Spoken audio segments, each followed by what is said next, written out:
here on Talk and Fight, the mecca of boxing in Toronto, Canada. Bringing you another episode of Boxing News today. All the headlines fit the print. Let's start off with a quick little story out of Australia. Skye Nicolson, one of our favorite fighters, signed to Matchroom, is hopeful her first world title bid will happen on home soil in Australia in April. She's based in the UK and is unbeaten with 9 wins from 9 fights in her professional career. And after Amanda Serrano vacated the WBC featherweight belt last month, due to her little scuffle with WBC not wanting 3-minute rounds, interim belt holder Nicolson was told to fight Sarah Mahfoud for the vacant belt. Nicholson says it would be a dream come true to challenge for her first world title in Brisbane. The 28-year-old is signed, as I said, with Eddie Hearn's Matchroom and will be a big favorite if the fight does happen in Australia. But Mahfoud is she's good. Denmark's Mahfoud is a former IBF champ at featherweight, but lost that belt to Serrano in points defeat back in September 2022. Nicolson, who won the interim belt last November, was targeting a fight with Serrano before the Puerto Rican took a stand against the WBC's decision. Mahfoud, by the way, has 3 points wins under her belt in Denmark since losing to Serrano. Nicolson said, I know Mahfoud won 3 rounds against Serrano just over a year ago. She won 3 rounds against me. And that was the same against Lucy Wildheart. She won 3 rounds against Michaela Mayer. She wasn't winning 3 rounds against me. Never. It wasn't going to be close. I feel very confident. I know she's a good boxer. That works in my favor. Fighting good boxers does. So there you go. Some news from Down Under from Skye Nicolson and Matchroom Boxing. Let's have a quick scoot around the world and have a look at what's happening in Canada on January 25th at the Casino de Montreal. I have the Tiger. It's having another fight night. And this year's main event will feature Eric Bazignan, 31-0. Wow. Against Bill Godoy. He's 41-7 for the NABF and WBA Continental Super Middleweight titles. Albert Ramirez, 17-0, originally set to face American contender Charles Foster in the evening's co-main event, will also step into the ring. That'd be a good night of fighting over in Montreal. Let's move on out to the East Coast, have a look at what Ryan Rozicki's up to. He's promising war. Ryan Rozicki, 20-1, great fighter from Sydney, Nova Scotia, is fresh off his first round knockout of Olan Rewaju Duradula last month. And the win made Rozicki the mandatory challenger to the WBC Cruiserweight's crown, which is currently held by Noel McCallion, who's 27-2, by the way. So speaking with Rozicki here, let's have a quick look here. Where does it say? Speaking with Rozicki and his promoter Dan Otter over at Three Lions Promotions, both gave their takes on the last fight and having earned the right to be next in line to face McCallion. So it could have been a King Kong across from me that night, said Rozicki, and I was getting the knockout. Anyone who steps into the ring with me is walking dead as far as I'm concerned. And Duradola is lucky the ref stepped in when he did, because I was ready to fight there until the death. So not surprised, just gave me some reassurance. So it's a great quote out of Ryan Rozicki from the East Coast of Canada. And I look forward to seeing that fight being scheduled and looking forward for that result as well. Upcoming as well, looks like William Zepeda is going toe-to-toe against Maxie Hughes, looking at March 16th date for the IBF Light Eliminator in Las Vegas. Negotiations are still underway for this one, but the IBF Lightweight Final Eliminator is online here.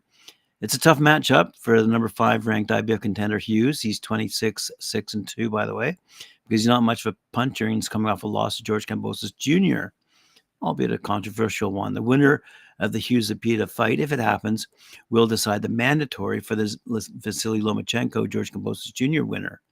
Those guys are fighting for the IBF vacant lightweight title upcoming in April. And Devin Haney recently vacated the belt, as you all know. So on paper, this is a slam dunk win for Zepeda, 29-0, 25 knockouts, because he's too big and too powerful and too busy for Hughes, who is a pot shot mover type of fighter. Zepeda will catch up to Hughes and chop him down like he did his last opponent, Mercito Gasta. And it's courtesy of BoxingNews24.com. With him being a lightweight and being heavily promoted by Golden Boy, I've seen him the last couple of years, so I know exactly where he's about, said Hughes in a recent interview about Zepeda. What you see is what you get. He's an aggressive, come-forward, high-volume puncher. He's also southpaw. He's not awkward. Like myself, he doesn't make it tricky. He comes at you. Zepeda has been moved slowly throughout his 9-year professional career, but he's finally on the verge of putting himself in a position to fight for a world title. Recently, Zepeda has beaten these fighters: Mercito Gasta, Jaime Arboleda, Joseph Diaz, and Rene Alvarado. So, looks like Maxie Hughes has a fight on his hands coming up. Anyway, speaking of upcoming fights, it goes on. Callum Smith on Beterbiev making 3 crucial mistakes going into their unified WBC, IBF, and WBO title fight. Callum Smith warns Artur Beterbiev that he is big enough to be a threat at light heavyweight as well as super middleweight. And as his performance against Canelo Alvarez does not reflect his true fighting abilities, and that looking ahead to a possible undisputed title fight would be a major error. Beterbiev defends his WBC, IBF, and WBO 175-pound title against Britton Smith over the Videotron Center in Quebec City, upcoming to be shown on Sky Sports in the early hour UK time Sunday morning. It's taking place Saturday night here in Canada. The champion has suggested that Smith will struggle to replicate his success at super middleweight in the division above. But Smith is adamant that Beterbiev should not underestimate the threat he poses. I think people always see him as a big super middleweight and probably small light heavyweight. I think I'm still a big 175 pounds. I think I've filled into the weight nicely since moving up. It's been a couple of years now. If he does think he's just a super middleweight, then more fool him. I think he'll be in for a shock when we get in there, and I'm a big, fully fledged 175 pounds. Now, it should be noted that Beterbiev has been cleared to fight Callum after returning atypical drug test result. So let's quickly read here, courtesy of The Independent over in the UK. Artur Beterbiev's title defense against Callum Smith will go ahead on Saturday, where the champion cleared to fight after returning an atypical drug test result. It was revealed on Thursday, and that would be the 11th of January, that Beterbiev had returned an atypical result in a voluntary anti-doping association VADA test in December. However, the unified light heavyweight champ has since tested negative and been cleared to compete. Smith's promoter, Eddie Hearn, said there was never a contractual reason to cancel the fight because Beterbiev's result was atypical rather than adverse. While journalist Kevin Iole report an atypical finding is not a violation and requires more testing, and Beterbiev underwent those examinations at VADA's request. VADA reported negative results from the follow-up tests, from urine tests done on December 15th and December 21st, and from blood tests on December 21st and January 3rd.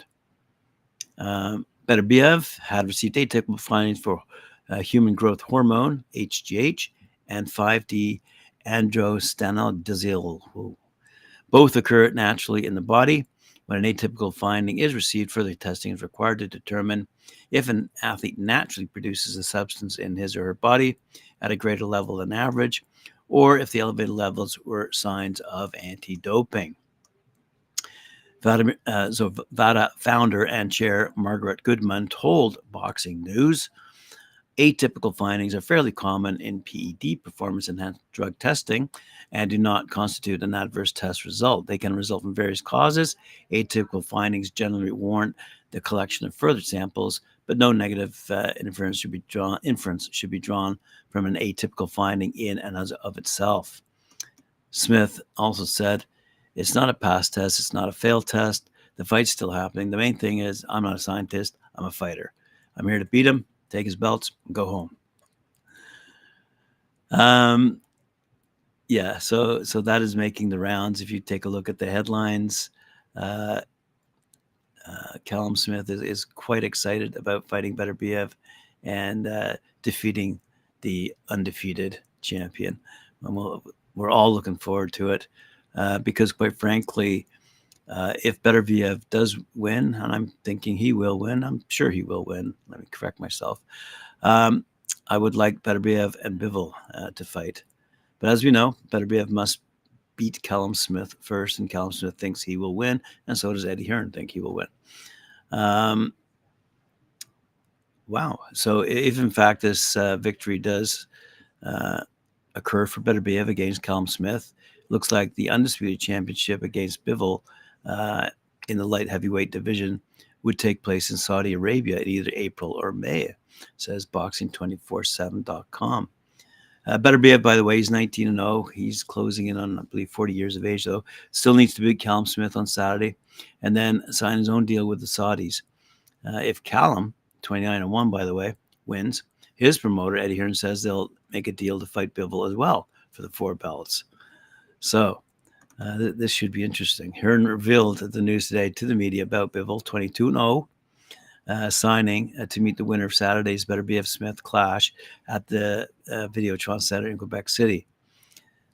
Said Eddie Hearn, I think his boxing brain and his one-punch knockout power, wow.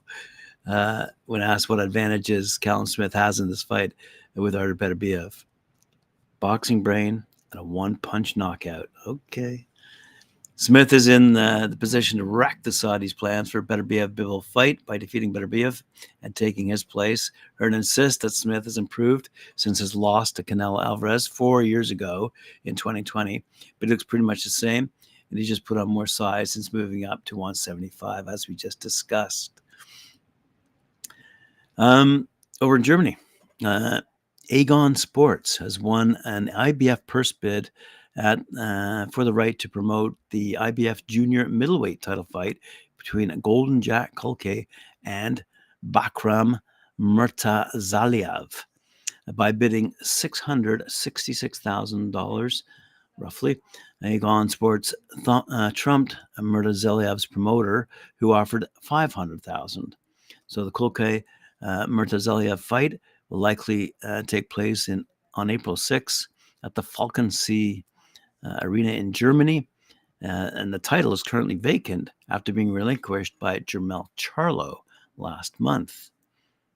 So things move quickly. Now, speaking of moving quickly, be remiss without mentioning our good friend KSI, who I'd never heard of a few months ago. But anyway, KSI runs out of the UK a boxing outfit called Misfits, and apparently Misfits 12 is happening soon. I want to bring this to your attention simply because it's fun. I don't know how many. This is what they call influencer boxing. So I don't know how many fans of these influencers are also fans of boxing, but I'm sure they will be if they were to watch a couple of young ladies go toe-to-toe in a rematch. Young ladies. Now, I believe there's a show over there called Love Island in the UK. I'm not familiar with it. I'm not sure how it goes, but I believe one of the Furies was on it. Anyway, this upcoming card, Misfits 12, is going to see a rematch between AJ Bunker and Elle Brooke. Both of them influencers, both of them OnlyFans superstars. But anyway, Brooke came out on top on the last time they met, and the two are ready to go head-to-head again in the ring. It's for the Misfits Female Middleweight Championship. And if you have a look at the pictures online, I'm sure you'll find them. These gals are pretty good looking. And it's going to be a great fight to watch for the boxing fans / influencer boxing fans. I don't know. I guess that's how you might call it. It's being fought in Leeds First Direct Arena, with the capacity being approximately 13,000. And KSI is, in fact, hoping for a sellout in his first Misfits boxing event of the year. So good for him, promoting boxing and also getting in the ring and fighting himself. But we'll see where it goes.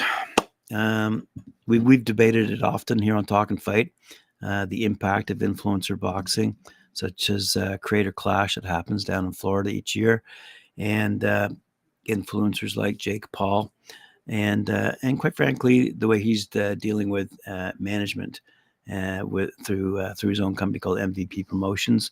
So I'm sure it's good for the sport. I'm sure anything that is good for boxing is going to help. How can it not?